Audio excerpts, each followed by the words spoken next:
Chuck Hagel is the leader that our troops deserve.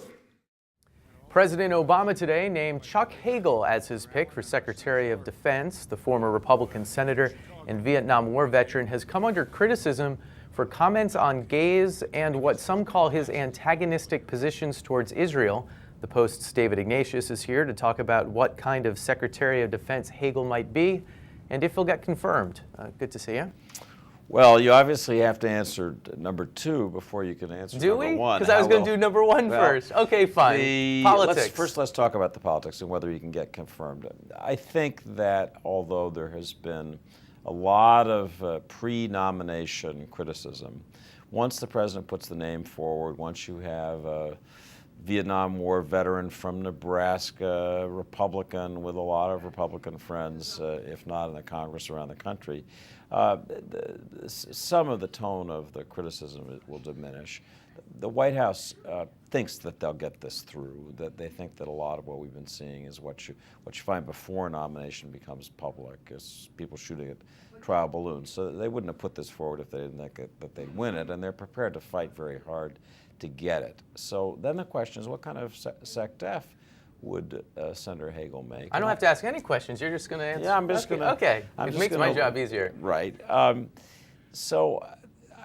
First, he has the enormous advantage of having been not simply a combat soldier, but a combat enlisted man. I mean, Senator Hagel was a sergeant in Vietnam.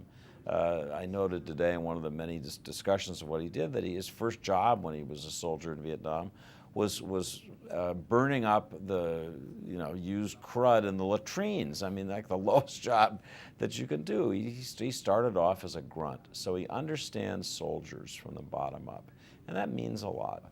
It is true, as pro-Israel groups have said, it is true that Senator Hagel is if you draw a spectrum of people and their views about the wisdom of U.S. military action against Iran as opposed to diplomatic efforts to resolve the Iran nuclear crisis, Hagel would be toward the end of people who were most skeptical of military force here. And I think there is a real, this is a dispute you can't wish away.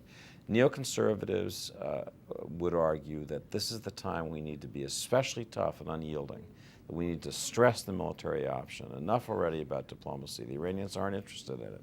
Be tough, be strong. That's the only way we're going to get to some acceptable resolution. And people like Senator Hagel are going to say no.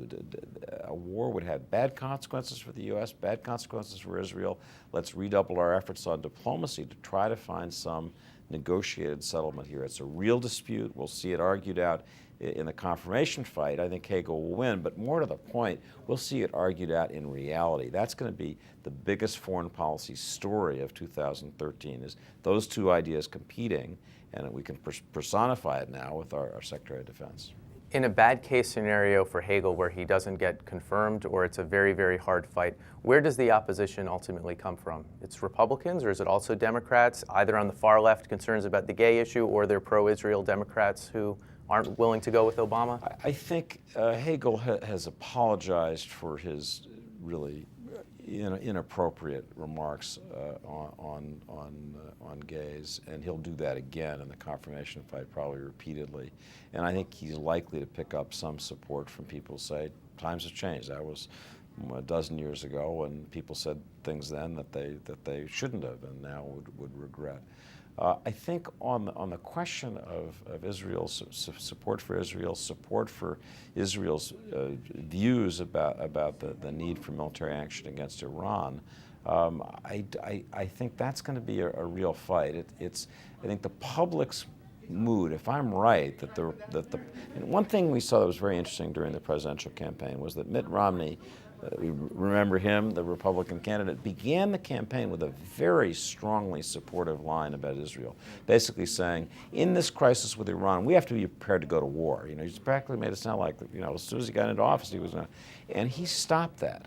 Why did he stop that? If by the final foreign policy debate, he was as pacific on the question of Iran as President Obama, he stopped it because his polls told him the public didn't want to hear it. And so you saw a significant change in his foreign policy tone. And I think people do need to bear that in mind as this debate goes forward in the Congress. You need to be careful about pushing the American public right now too hard in the direction of sort of irrevocable commitments to go to war. Again, I suspect the White House knows that. Hey, Dave, thanks a lot. Great.